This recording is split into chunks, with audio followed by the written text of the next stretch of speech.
Hello, this is John Moore with JHM Technologies, here today for another segment in our closed mold learning series. Today we're going to talk about gel time. Now, why is gel time important? Well, stay tuned because we're going to talk a lot about gel time. It's a lot more than a specific number or a few minutes that we request in our ordering of the resin. So let's start. What is gel time? Well, there's a value of mixing of resin, and then if we're doing it by hand, we would be mixing with a stick. Now, some say when it doesn't drain off the stick. Some say when I pull it and it snaps. That momentary timing is a little bit arbitrary to the specifics of this discussion today. The point of it is, once it's gelled to a point that it certainly is not going to flow. No argument there. So there are some specifics to taking a gel time. Generally, we're talking, now first off, let's talk about what this material, this particular series today, this segment on gel time, we're going to talk mostly what relates to polyesters and vinyl esters, which are the two primary polymers in our industry. Taking nothing away from urethanes or epoxies, but today the discussion is going to surround a focus that we have on polyesters and vinyl esters. So when we ask our resin supplier, Mr. Resin, I'd like to get a resin, and let's just say we're looking for a 20-minute gel time, okay? So what he's going to say, all right, I'll give you 20-minute gel time. It's going to be based on the resin in the sample stabilized to 77 degrees Fahrenheit, or it could be equated to 25 degrees centigrade. 100-gram mass. Generally, the test is 1.25% catalyst initiator added to it. So 1.25 cc's into a 100-gram mass of resin. Now that resin, again, being stabilized to temp at 77 degrees Fahrenheit, we're going to mix it. Now, it's a point that we should make is continually mixing it, especially with something wide, paddle-like, like a stir stick of a tongue depressor such, that can actually extend the gel time some, a couple minutes, 3-4 minutes. So we would not want to mix any more than we need to after initially getting it well mixed. Now, we've done our mixing. So we're going to have two considerations. One was the temperature that we got the resin sample to stabilize to begin the test. That then is going to be grafted on this side of the scale. Along here is minutes. It's a time. It's that time we talked about, the 20 minutes that we asked the resin supplier to give us for that resin. Now, the 20 minutes is perceived to be the time it's going to take at minimum to fill the mold, right? And this is where a lot of misconception surrounds gel time. Because in our industry, everyone thinks, well, the faster I can get it in, well, then the faster I can get it to cure, and the sooner I can open it, and the faster I'll go to make parts. All logical intuition, but it's not all true. So first off, the gel time is what we've said, is the moment that it's not going to flow. There's no question that resin is not able to flow at that point. Now, there are other considerations. We said this duration of time. Now, some resins, we mix the catalyst in, and it stays very liquid. We're talking here 20 minutes. It could be several minutes into that, and you cannot subjectively see any change in viscosity. There are other resins, and urethanes are real notorious for this, but you mix into the polyester vinyl ester, the catalyst, and within a few minutes, we're already starting to see the viscosity change. Or, for lack of a better word, it kind of looks snotty, so there are lumps in it. Well, that type of resin has a whole different characteristic to its ability to flow through the mold over the course of that 20 minutes versus the resin that remains very liquid, and then just as it's approaching gel begins to thicken. And you can see it looks like a bit of a gelatin if you shake the cup a bit. That's a different type of flow. Right away you say, well, yeah, that makes sense. Well, there are great differences when the resin guy comes in. He says, well, yeah, I got a 20-minute gel time. Oh, and this resin is going to save you 15 cents a pound, and I got 20 guys using it. It's working great. It's not working on your application 20 times with the same. So those comparisons are not the way to select a resin. So let's go back to what's going on that's specific to this discussion. We want a resin that's going to flow for the amount of time it takes to get to the vent. Flow freely or not build a significant viscosity before the mold has filled. Now, ideally, we do then want to cure it as quickly as we can, right? We want to get that mold open and start this process over again. Fine, but the rate in which it cures has a significant impact on our process. So how do we identify what we're looking for? We're constantly talking here in this discussion about time. So we said 20-minute gel time. Bang. 20 minutes, that resin clearly is not going to flow through the mold. It won't run off the stick. In fact, it snaps right off. Okay, now, though, we could have the same resin. So there's two things I'm going to talk about here. We could have the same resin, and we could promote it one way or another to cure very rapidly or to cure more slowly. In other words, there's a primary initiation to the promotion. In other words, most commonly it's a cobalt metal salt. Secondary promoter is what's going to pull that cure through, generally an amine, dimethylaniline, diethylaniline, dimethylparatoluidine. There's various other secondary promoters that are going to pull that second end of the cure in. And those are the ones we really are going to find have a big impact, but so does the reactivity. This is a key, the reactivity of the resin. So using those levers, if you were, of promoters, both primary and secondary promoters, and then considering the reactivity, the resin can act similar at a given gel time, but be completely different thereafter. So let's just talk about getting the same thing every time. How do we know our resin supplier when he says that's a 20-minute gel time? Well, the certificate of analysis is going to give you, beyond the gel time, it's generally going to list the peak exothermic temperature and that duration of time to peak. That's something to watch and check very closely. What does that mean? All right, so let's look at that. Here's a 20 minutes, and sure enough, that resin gelled right on time. That's great. But now let's look at this. Now let's see our scale, 50 degrees to 300 degrees Fahrenheit. It is not uncommon that a 100-gram mass at initiating at 1.25%, starting out at 77 degrees, can easily get to 300 degrees. Some can get much higher. So we've got this one. Now it peaked way up here. So we're going to say, just for the discussion, that that peaked at 337. And what's the time? Well, it's about halfway. So we're going to say it took 25 minutes, or there was a duration of 5 minutes. 5 minutes from when it gelled to when it peaked. Interesting timing and interesting value to consider. Okay? Now let's look at another one. Gelled in 20 minutes, peaked at, let's say, 300 degrees. But let's look at this. That time, we're going to call it 28 minutes. Interesting. So there, we've got a duration of time of 8 minutes. Here was 5. Now, these values could be complete. This could extend out 15 minutes. I'm showing you an illustration to make a point. Now, here's one, and this one only peaked at about 200 degrees and took right around 29 minutes, we're going to say. So 9 minutes. But the way these resins react in the end, very different.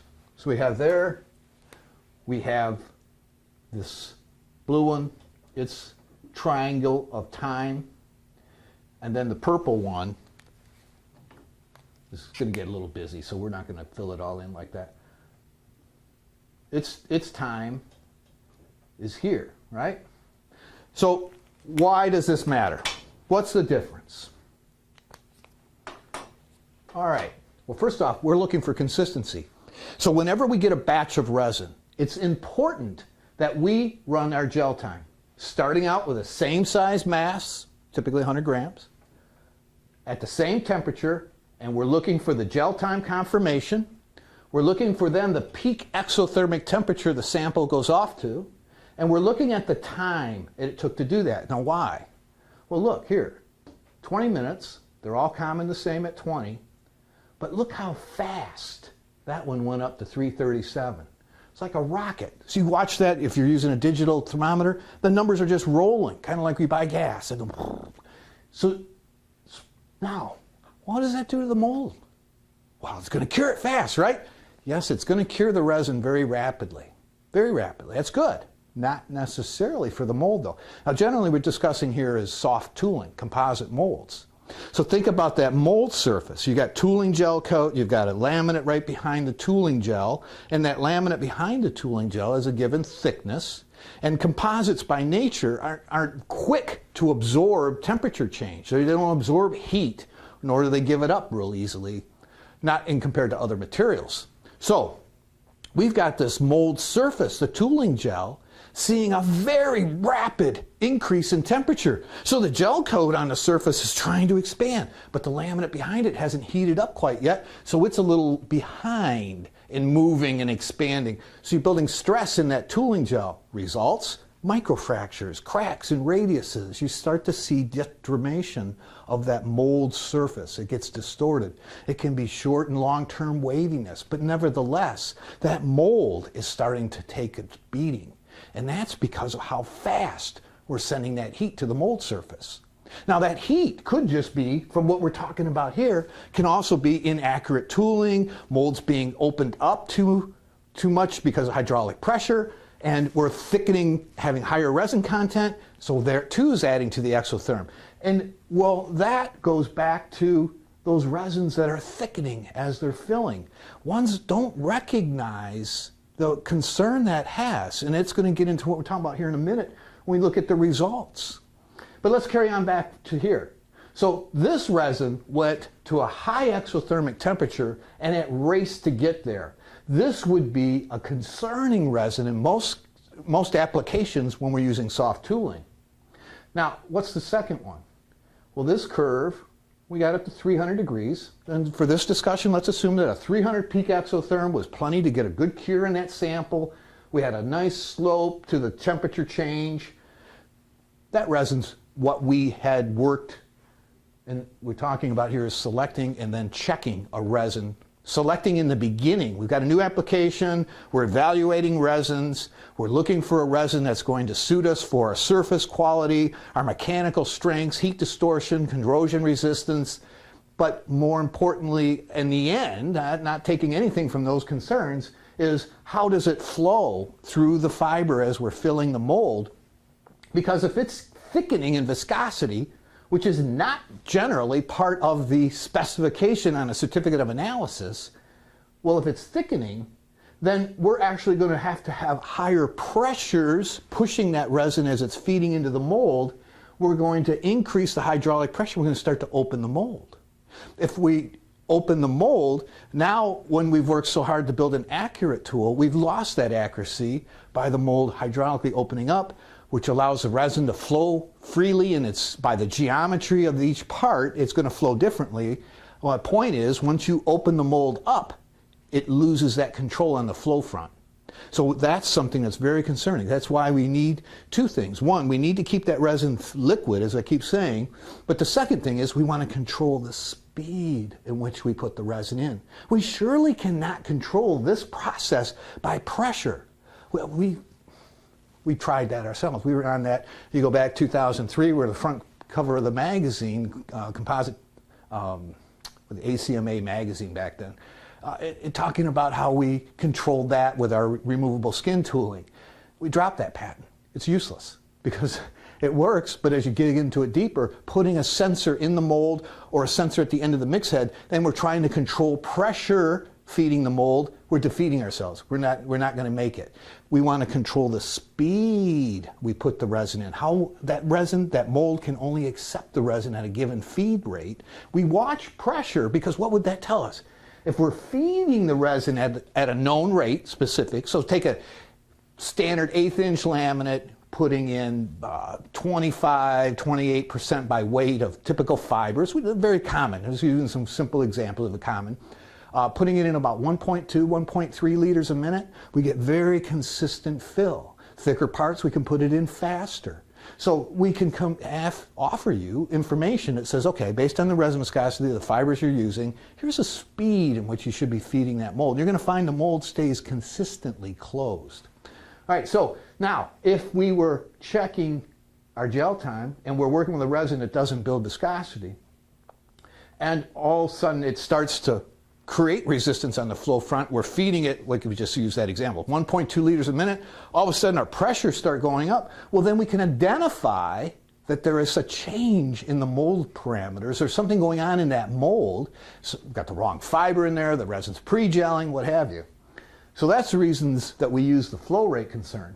But back to here, we're wanting to check our resin. So when we check the resin before it goes to the floor, we want the resin that's in this triangle. This is what we specified to begin with, and that's what we're going to look for when we check the batch in our QC lab.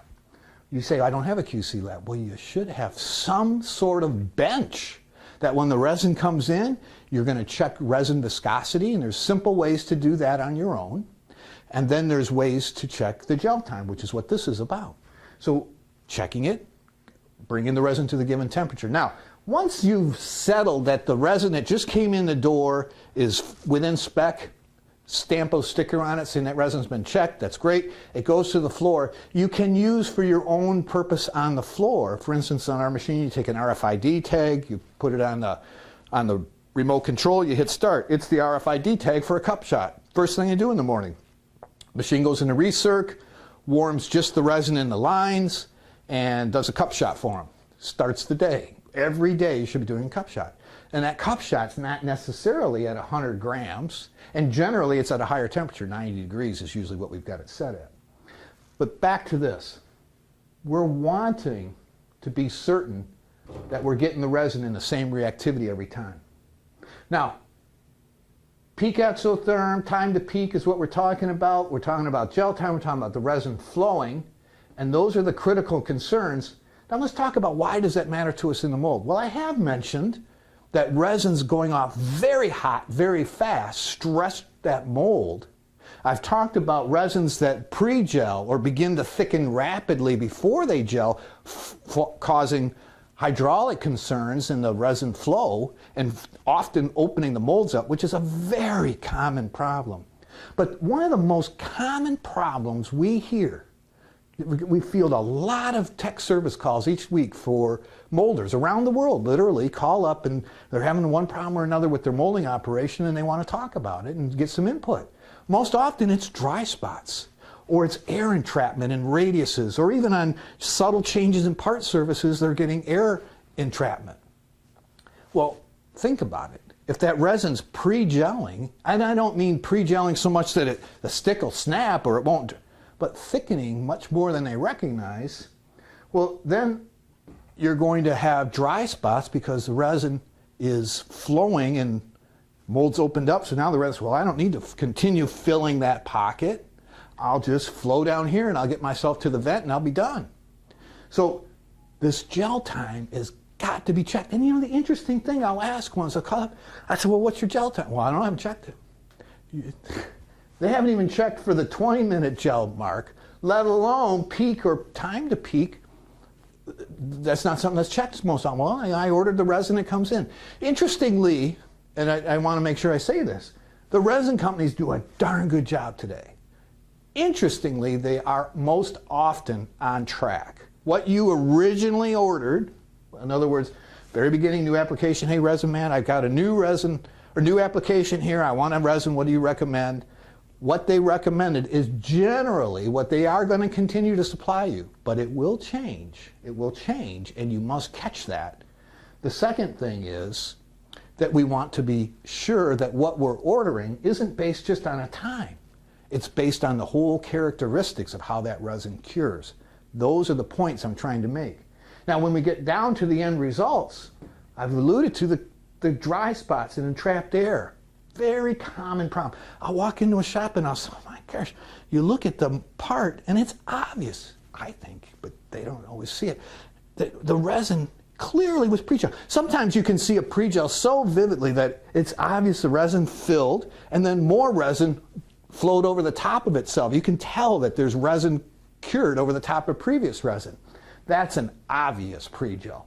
Other times it's very subtle. You have to look at the part surface and you can tell just by the texture of that surface that that resin was turbulating and it was beyond a good flow of viscosity.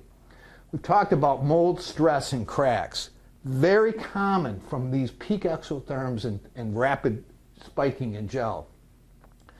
Mold scumming though. I've been talking a lot about the resin going too hot too fast. But what about this one here where it only got up to 200 degrees? It took that peak and it drug it out over time. Because I said to you that there's primary and secondary promoters and there's reactivity. So let's just say they've done all they can to bring it in a primary promoter to get us in that 20-minute time. There's only so much you can do to pull the cure in if the resin's not reactive enough. If it's not reactive enough, you really can't speed it up enough on the secondary cure without shortening the gel time up considerably as well. So on this basis, what are we going to see? Well, sluggishness big time affects mold scumming. So mold scumming is a factor of the polystyrene that's in the resin. So we have a styrene monomer in either vinyl esters or polyesters. Could be vinyl toluene, could be methacrylates in there too, but generally styrene. Okay, so that styrene has become initiated inside the chemistry when we mixed in, just as the polyester vinyl ester is. Now, while that part, just as the mold is opening, think about that surface, that B side of the part, we're opening the mold. If that is still going off hot, and I open that mold up, that mold temperature is going to be slightly cooler. You'll find the polystyrene collects, condenses right on the mold surface.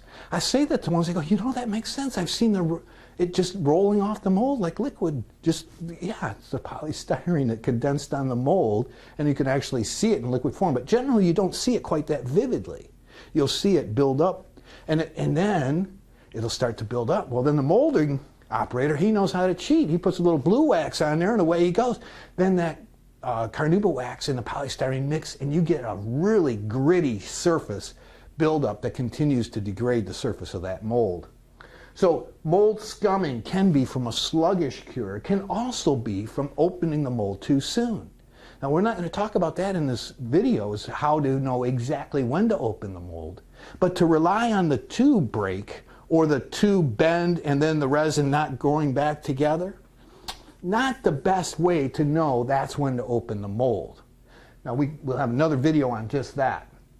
But what I'm pointing to is, generally it's leaving it in there longer.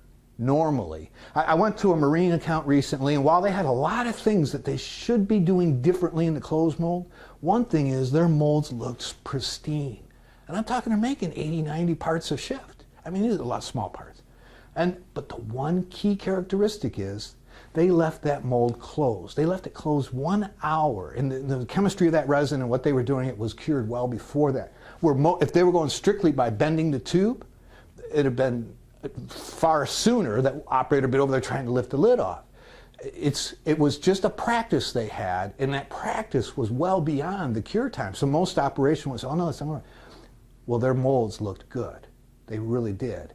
They needed some help on loading the glass, which is another main concern in our process, but their molds look good. So that opening too soon and allowing the materials to condense is just a downhill spiral.